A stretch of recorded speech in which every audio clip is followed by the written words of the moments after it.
আসসালামু আলাইকুম ভিউয়ার্স। কৃষি খামারের নতুন এই ভিডিওটি যে যেখান থেকে দেখছেন আশা করি সবাই ভালো আছেন। আলহামদুলিল্লাহ, আল্লাহর রহমতে আমি অনেক ভালো আছি।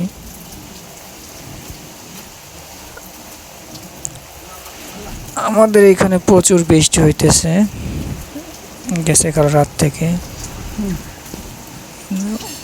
অনেক বাতাস, অনেক বৃষ্টি।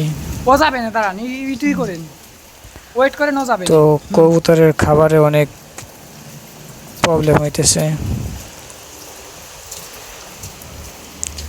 তো বাইরে বৃষ্টি অনেকে যে দেখতেছেন, গাছপালার অবস্থা, বাতাস।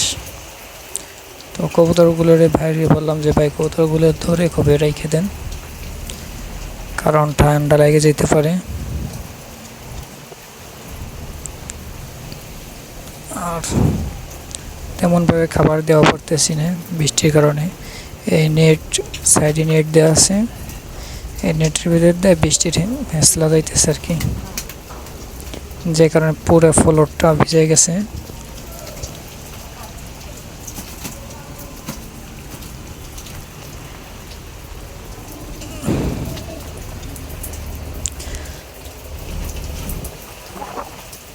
তো অবশেষে ধরে দেওয়ার পর আমরা নেট দিয়ে করে দিলাম, ঘিরে দিলাম যাতে কবুতর না বেরোতে পারে, কারণ বের হলে আবার সেই ভেজে যাবে কবুতর হেঁচলায়। আর আকাশের অবস্থায় দেখেন মেঘ কেমনি দৌড়ে করে। বৃষ্টি 4-5 মিনিট একটু কমে আবার স্বাভাবিক। এখনো হইল, বৃষ্টি নামে না তো নামে না, আবার যে সময় নামে, নামতেই থাকে।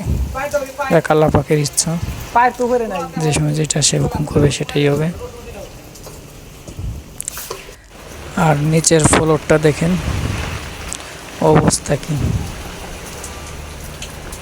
পানিতে একবারে ভিজে গেছে।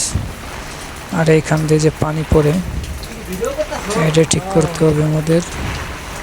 ইনশাল্লাহ বৃষ্টি কমলে ঠিক করে ফেলাবো। এই যে নেট দেওয়ার পর এই যে কষা বানতেছি যাতে কবুতর না বেরোতে পারে। আর এই যে আমাদের কোয়েল পাখি নিচে রেখে দিয়েছি, ওরা নিরাপত্তায় আছে, ওদের কোনো বৃষ্টি নাই, বাতাস নেই, নিলিবিলি রিল্যাক্স। তো আজকের ভিডিও এই পর্যন্তই। সবাই ভালো থাকবেন, সুস্থ থাকবেন। ভিডিওটি ভালো লাগলে লাইক কমেন্ট শেয়ার করবেন এবং চ্যানেলটি সাবস্ক্রাইব করে আমার পাশে থাকবেন। আল্লাহ হাফেজ।